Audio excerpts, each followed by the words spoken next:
semuanya, kami dari kelompok 1 dari mata kuliah Dayakologi, di mana di sini kami akan membuat sebuah video di mana video ini bersifat edukasi. Sebelum kami mulai ke materi yang ingin kami sampaikan, alangkah baiknya kami dari kelompok 1 mohon izin memperkenalkan diri.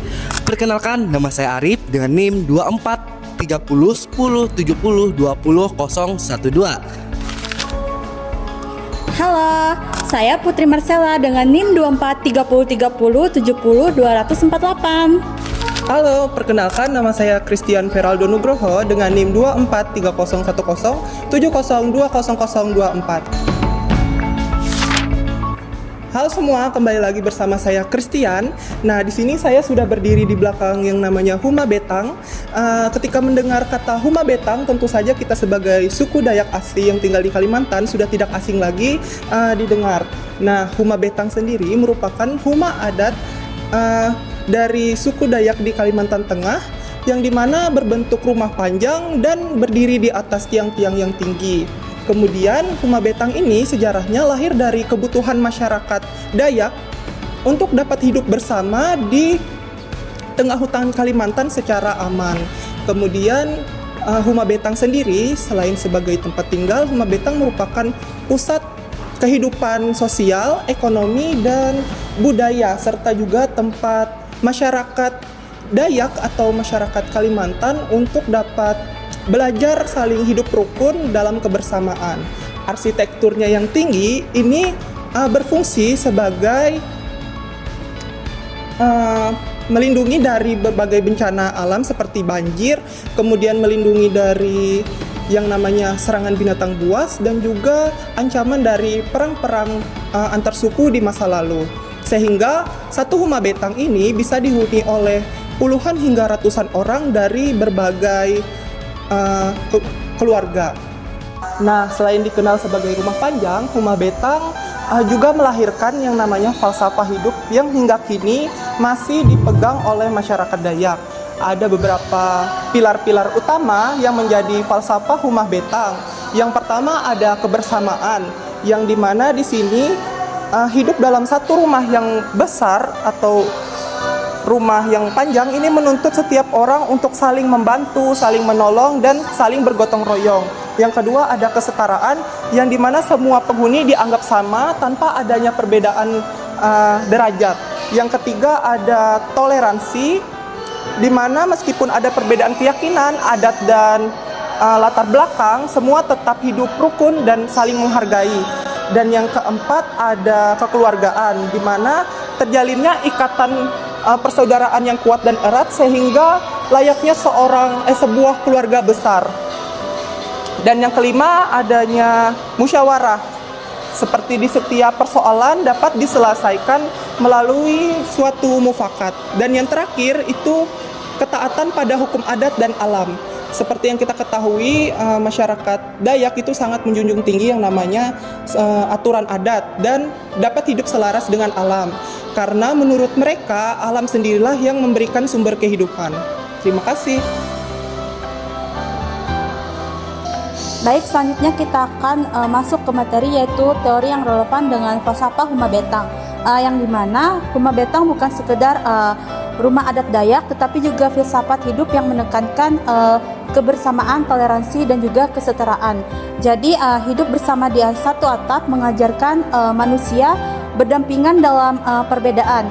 Hal ini sejalan dengan kontrak sosial, yaitu dari Russell, yang dimana kesepakatan hidup bersama serta teori fungsionalisme struktural dari Durkheim yang menekankan solidaritas dan persatuan. Selanjutnya kita akan masuk ke materi tentang relevansi dengan kondisi saat ini, di mana Rumah Betang merupakan simbol budaya Dayak, bukan hanya sebagai tempat tinggal, tapi juga mencerminkan nilai kebersamaan, toleransi, dan persatuan. Yang dimana hidup bersama di bawah satu atap mengajarkan bahwa perbedaan suku, agama, dan status sosial bukanlah penghalang, melainkan kekuatan untuk membangun harmonis dan solidaritas.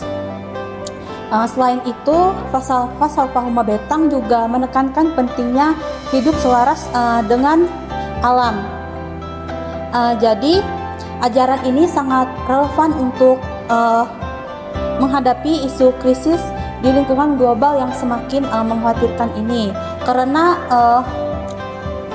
menumbuhkan pemikiran kolektif antara keseimbangan manusia sesama dan alam di sekitar. Jadi bukan hanya sekedar masyarakat Dayak, tapi juga masyarakat luas dalam menghadapi tantangan yang modern. Nah, teman-teman, tadi sudah dijelaskan nih sejarah, teori yang relevan dengan yang namanya falsafah Homa Betang.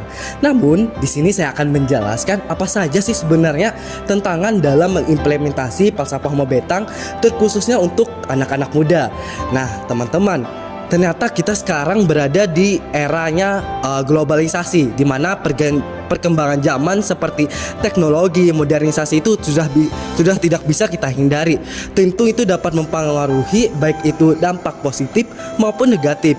Nah, kemudian kalau kita lihat lebih mendalam bahwasanya teknologi itu sangat berkembang, di mana konten-konten di media sosial itu sangat mudah sekali untuk kita lihat. Tentu itu akan berpengaruh terhadap kebudayaan lokal itu sendiri, karena budaya asing sangat mudah untuk masuk ke ruang lingkup kita. Nah, teman-teman, kita tarik lagi nih. Di belakang saya ada betang, di mana betang itu seperti yang sudah dijelaskan oleh teman saya, betang mempunyai falsafah Homa Betang. Dan ternyata tantangan dalam implementasi falsafah Homa Betang itu adalah perkembangan globalisasi dan juga modernisasi. Karena dengan tidak bijak kita dalam mengelola perkembangan teknologi, kita dapat menimbulkan paham radikalisme. Radikalisme itu adalah bagaimana munculnya konflik-konflik yang ada di ruang lingkup masyarakat. Tentu ini akan berpengaruh yang namanya pluralisme. Pluralisme itu adalah di mana pengikisan atau kurang pahamannya anak-anak muda terkait dengan agama, adat istiadat, budaya itu sendiri. Nah, teman-teman, kita sebagai anak muda tentu harus memahami dari falsafah Homa Betang. Apa sih nilai-nilai yang terkandung dalam falsafah Homa Betang? Namun secara implementasinya justru menimbulkan banyak sekali nih tantangan yang dihadapi. Dan selain perkembangan globalisasi dan juga modernisasi, ada yang namanya perkembangan media digital. Perkembangan media digital ini seperti yang sudah saya jelaskan, teknologi, media sosial dan lain sebagainya sangat mudah untuk masuk ke ruang lingkup kita. Kalau kita tidak bijak dalam mengelola itu sendiri, kita akan meninggalkan kebudayaan kita sendiri. Nah, teman-teman, di sini kita perlu adanya edukasi terkait dengan falsafah Homa Betang. Jadi, beberapa tantangan yang mungkin kita hadapi sebagai anak muda, yang pertama perkembangan globalisasi, yang kedua perkembangan media digital. Nah, yang ketiga itu adalah kurangnya pemahaman kita sendiri terhadap falsafah Homa Betang. Jadi, teman-teman, sebelum kita mengetahui, tentu kita harus mengenal terlebih dahulu nih apa saja sih nilai-nilai yang terkandung dalam falsafah Homa Betang. Ketika kita tidak mengenal, otomatis kita tidak memiliki keinginan untuk mengenal tersebut. Jadi sebagai anak muda, kita harus mengenal terlebih dahulu nih nilai-nilai apa saja yang terkandung di sana. Ketika kita sudah tahu, maka kita akan dapat menerapkan itu dalam kehidupan sehari-hari. Jadi seperti yang sudah dijelaskan oleh teman kita sendiri, bahwasanya falsafah Homa Betang itu ada beberapa nilai yang relevan pada saat ini, yaitu keharmonisan, gotong royong, persatuan dan lain sebagainya. Tentu itu akan kita gunakan ketika kita paham isi dari falsafah Homa Betang itu akan berguna untuk kita ke depannya.